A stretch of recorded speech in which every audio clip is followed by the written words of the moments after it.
बोलानंदे गवार हरि ओम नमो भगवते वासुदेवाय नारायणं नमस्कृत्य नरं चैव नरोत्तमं देवीं सरस्वतीं व्यासं ततो जयो मुदीरये मूकं करोति वाचालं पङ्गुं लङ्घयते गिरिं यत्कृपातमहं वन्दे परमानन्दमाधवम् निगमकल्पतरोर्गलितं फलं सुखमुखादमृतद्रवसंयुतं पिबत भागवतं रसं आलयं मुहुरहो रसिकाः भुवि भावुकाः बोलानंदे गवार हरि बोल। प्राणर प्राण प्राणेश्वर महाप्रभु श्री जगन्नाथ पाद तले बार बार प्रणाम। मर्यादावंत माँ माने भाई माने हृदय रे प्राणेश्वर जगन्नाथ को धरी आपण भी साक्षात रे लक्ष्मी माँ और जगन्नाथ पाद छुई प्रणाम करी स्वागत करुच्ची भगवान का दिव्य दरबार। आहा अहोभाग्य मानकर श्रीमद् भागवतंकर षष्ठ स्कंद चतुर्दश अध्याय में पाठ करुथिले गत पर्याय जोंटी सुकमुनि परीक्षित जी मनर संशय दूर करने गोटे पुराणा घटना तांको आगरे कहानी आगरे उपस्थापन करुचंदी कहानी आकार रे। जो कहानी होची राजा चित्रकेतुंकर सुरसेन देशर राजा दश नियुत राणी तथापि तांकर पुत्र नाही। अंगिरा ऋषि तांको घरे आज अतिथि तांको सेवारे निज मनर दुख को से प्रस्तुत करिछन। आगो को जिबा सुनिबा अंगिरा ऋषिंकर करुणार कथा। बोल आनंदे कुमार हरि बोल। देवगणंकु जे दुर्लभ साम्राज्य संपद विभव गोविंद गोविंद गोविंद अदुगालुचि मकरंद पुत्र विहुने मोर देहि केबे सुख गोविंद गोविंद गोविंद अदुगालुचि मकरंद युधातृ सारे जेन्ने जन नलोड़े बिनु अन्न पान गोविंद गोविंद गोविंद अदुगालुचि मकरंद बोलानंदे कबार हरि बोल। एवं ते तरीबी संसार पितृऋणरु मोते पार करिबा हेउ मुनिवर पुत्र जे मन्ते मोर होई संसार दुखरु तारही। श्री शुकवाच राजार शुणिए वचन कृपालु ब्रह्मांक नंदन गोविंद गोविंद गोविंद अदुगालुचि मकरंद यज्ञ करिण मुनिवर आराध्य अखिल ईश्वर गोविंद गोविंद गोविंद अदुगालुचि मकरंद राजार ज्येष्ठ जेहु नारी कृतद्युति नाम ताहारी गोविंद गोविंद गोविंद अदुगालुचि मकरंद चरु ताहाकु नेई देले राजांकु हेमंत कहिले गोविंद गोविंद गोविंद अदुगालुचि मकरंद आनंद कंद भगवान की कृतद्युति नामक राणी जी पाटराणी राजार सबुठारु राणी मान भितर श्रेष्ठा ତାକୁ ଚରୁ ଅନ୍ନ ଯଜ୍ଞରୁ ପ୍ରସ୍ତୁତ କରି ଦେଇଦେଲେ ଏବଂ ଅଙ୍ଗିରା ଋଷି ରାଜା ଚିତ୍ରକେତୁଙ୍କୁ କହିଲେ, କହିଲେ ଭୋ ଚିତ୍ର କେତୁ ନୃପବର ହୋଇବ ଏକ ତୁ କୁମର। ଗୋବିନ୍ଦ ଗୋବିନ୍ଦ ଗୋବିନ୍ଦ ପଦୁଗାଳୁଚି ମକରନ୍ଦ। ହରସ ଶୋକ ଦେବ ତୋରେ କହିନ ଗଲେ ମୁନିବରେ। ଗୋବିନ୍ଦ ଗୋବିନ୍ଦ ଗୋବିନ୍ଦ ପଦୁଗାଳୁଚି ମକରନ୍ଦ। କହିଲେ ଶୁଣ ଶୁଣ ଶୁଣ, ଏ ରଜା ପୁଅଟିଏ ହବ, ହଁ ତତେ କେତେବେଳେ ହର୍ଷ ଦବ, କେତେବେଳେ ଦୁଃଖର କାରଣ ମଧ୍ୟ ପାଲଟେ। ହେଲେ ଚିତ୍ର କେତୁରେ ତହୁଁ ସେହି ହୃତଦ୍ୟୁତି ଯେ ମହାଦେଇ। ଗୋବିନ୍ଦ ଗୋବିନ୍ଦ ଗୋବିନ୍ଦ ପଦୁଗାଳୁଚି ମକରନ୍ଦ।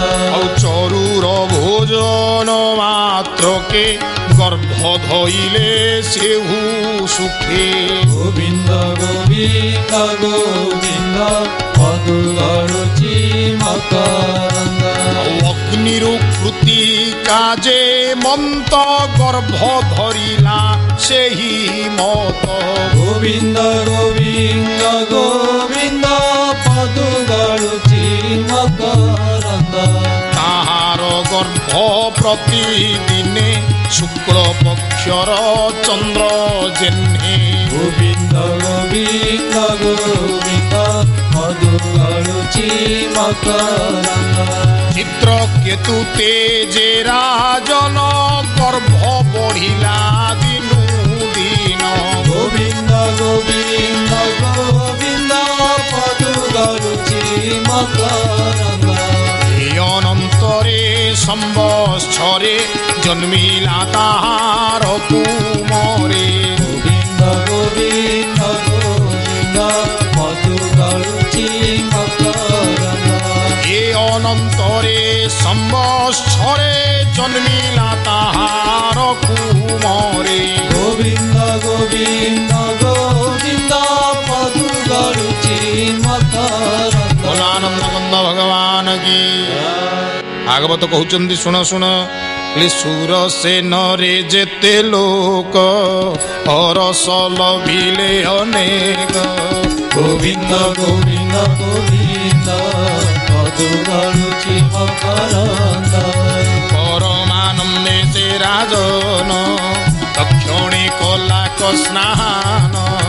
ଗୋବିନ୍ଦ ଗୋବିନ୍ଦ ଗୋବିନ୍ଦ ପଦୁଗାଳୁଚି ମକରନ୍ଦ।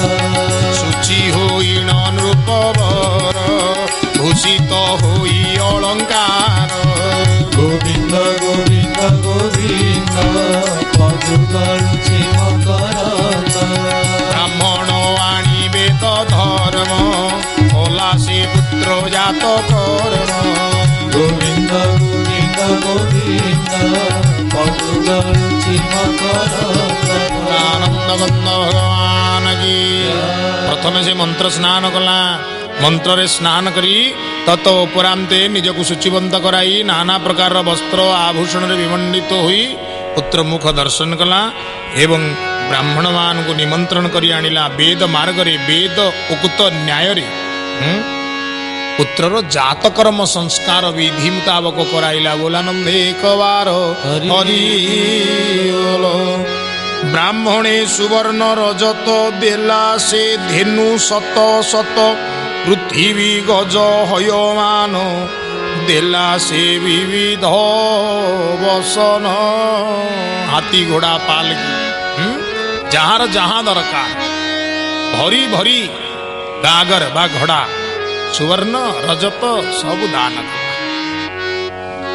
ଯେ ଲୋକେ ଯାହା ବାଞ୍ଛା କଲେ ମନ ସନ୍ତୋଷେ ବହି ନେଲେ। ଗୋବିନ୍ଦ ଗୋବିନ୍ଦ ଗୋବିନ୍ଦ ପଦୁଗାଳୁଚି ମକରନ୍ଦ। ପ୍ରଜା ସନ୍ତୋଷେ ଭଗବାନ বরষা করই যে সন গোবিন্দ গোবিন্দ গোবিন্দ পদগালুচি মকরন্দ পুত্র আয়ুষ যশ ধর্ম বিবৃদ্ধি অর্থে কলা দান গোবিন্দ গোবিন্দ গোবিন্দ পদগালুচি মকরন্দ ଲାଗିଲା ସୁରସେନ ଦେଶରେ ମଘବାନ ଅର୍ଥାତ ଇନ୍ଦ୍ର ସତ୍ୟ ଯେମିତି ଅବିଚଳିତ ଭାବରେ ଅବାରିତ ଭାବରେ ବୃଷ୍ଟି କରାଇ ଚାଲିଛନ୍ତି। ଇନ୍ଦ୍ର ଯେମିତି ଅନବରତ ବୃଷ୍ଟି କରନ୍ତି ଅନବରତ ଖାଲି ଦାନ ଦେବାର ଲାଗିଲେ ଏବଂ ମନ ଭିତରେ ବାଞ୍ଛା ପୋଷଣ କଲେ ଏହି ଦାନ ଦ୍ୱାରା ମୋ ପୁତ୍ରର ଯଶ ବଢ଼ୁ ଶ୍ରୀ ବଢ଼ୁ ବୁଦ୍ଧି ଜ୍ଞାନ ତାଠାରେ ଅଧିକରୁ ଅଧିକ ପରିବର୍ଦ୍ଧିତ ହଉ। କଷ୍ଟରେ ଲଭିଲା ଯେ ସୁତ ତାଠାରେ ସ୍ନେହ ତା ବହୁତ গোবিন্দ গোবিন্দ গোবিন্দ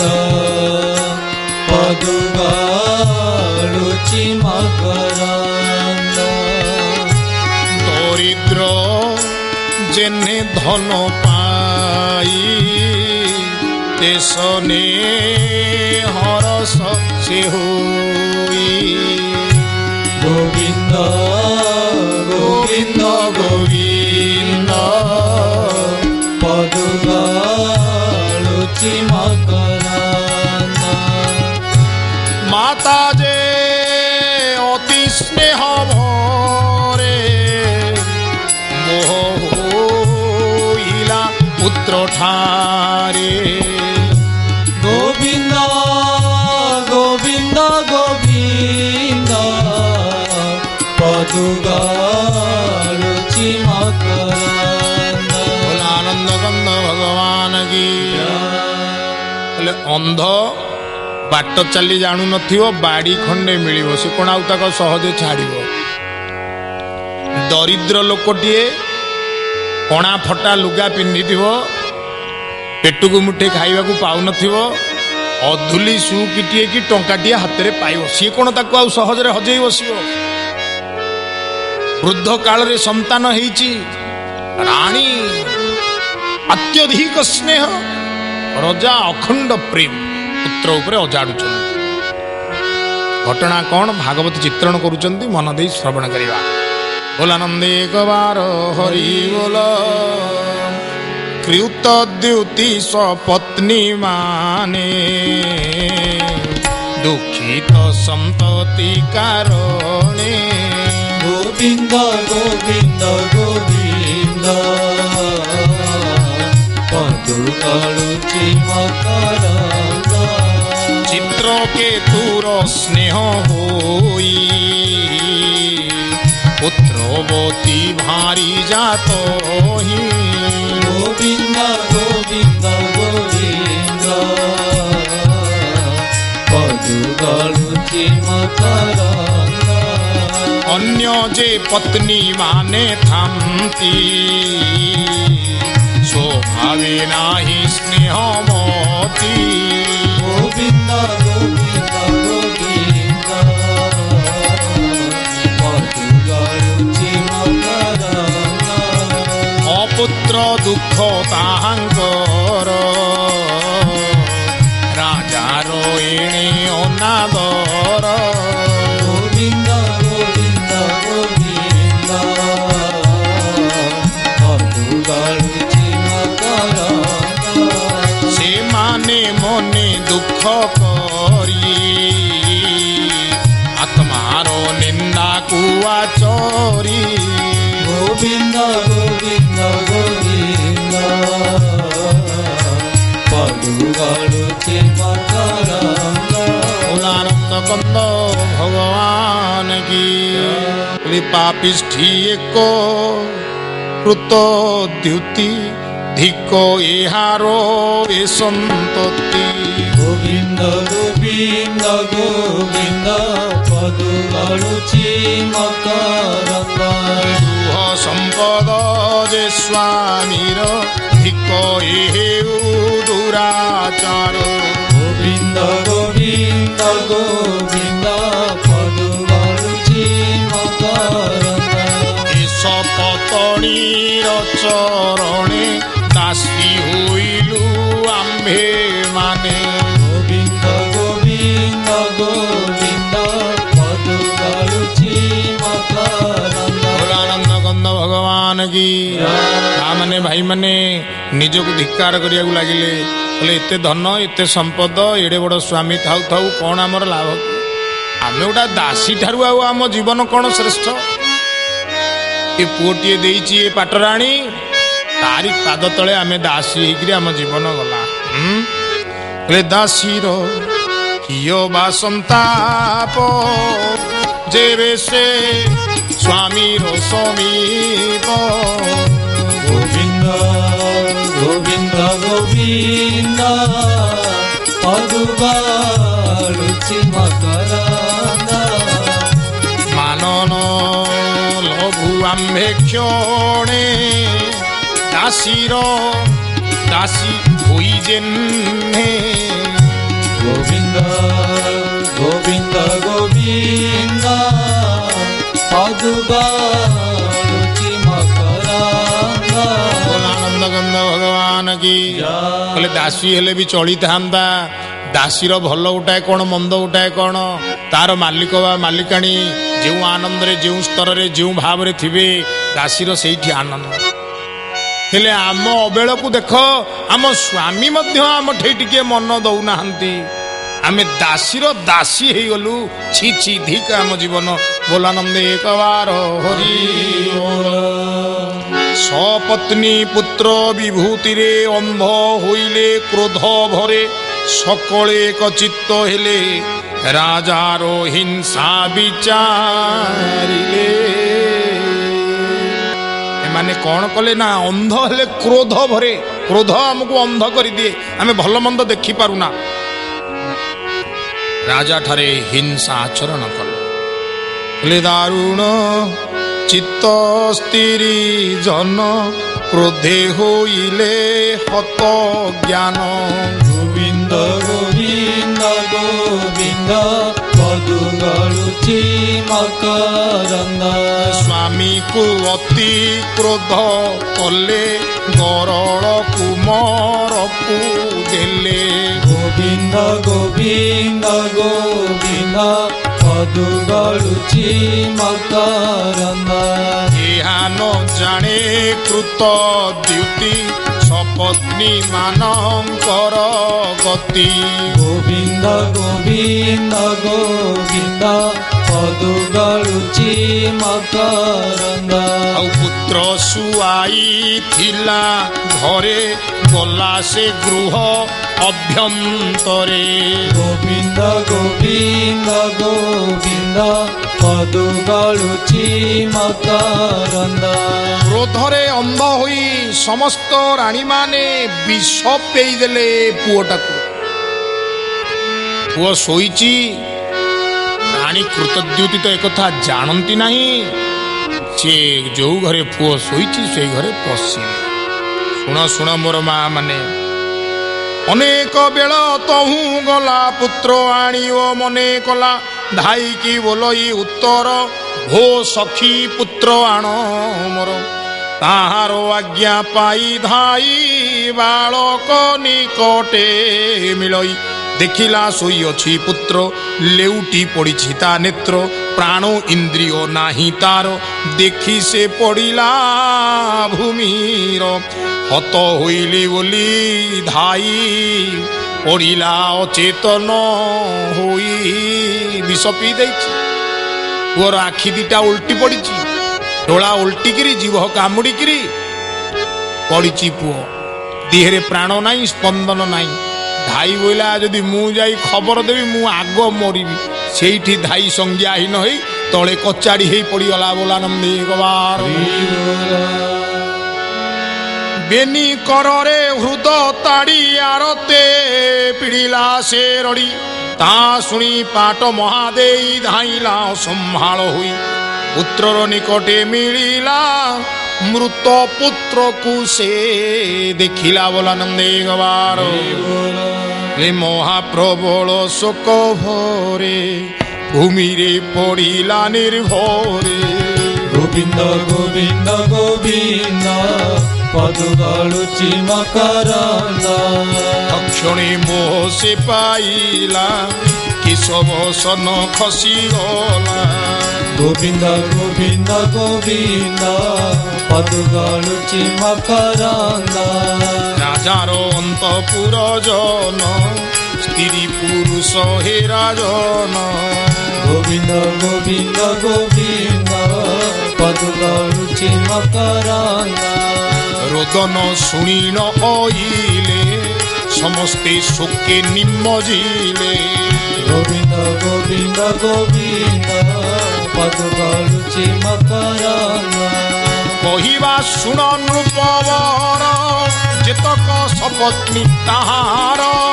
ଗୋବିନ୍ଦ ଗୋବିନ୍ଦ ଗୋବିନ୍ଦ ପଦୁଗଳୁଚି ମକରନ୍ଦ। ବାହାରେ ଶୋକ ଆଚରିଲେ କପଟେ ରୋଦନ ସେ କଲେ। ଗୋବିନ୍ଦ ଗୋବିନ୍ଦ ଗୋବିନ୍ଦ ପଦୁଗଳୁଚି ମକରନ୍ଦ।